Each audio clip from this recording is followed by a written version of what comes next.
Parliament లో భద్రత వైఫల్యంపై కేంద్రం సీరియస్. ఏ కేంద్రం? మోడీనా, అమిత్ షానా, ఎవరు?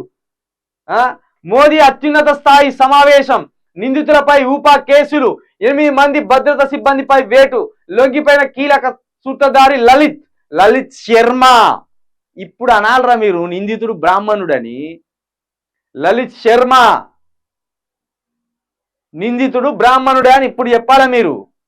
అది చెప్పరు.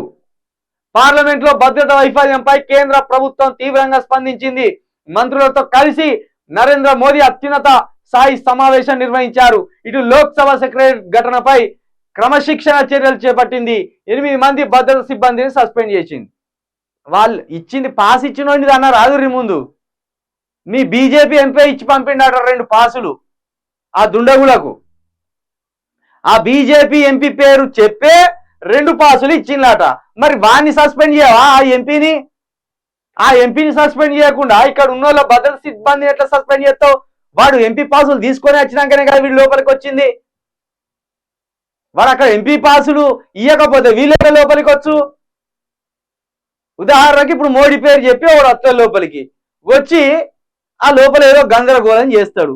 చేస్తే ఇప్పుడు మోడీ తప్ప అది లోపలికి పంపించిన తప్ప మోడీ పాస్ పట్టుకొని వచ్చినట్టు కదా వాడు.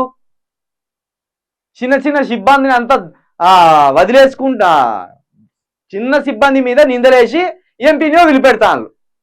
అసలు పంపించిన ఎంపీ ఏ ఉద్దేశంతో పంపించిండ్రు, ఏ కుట్ర చేయమని పంపించిండ్రు, ఎందుకు పంపించిండ్రు ఇది తెలవాలి కదా.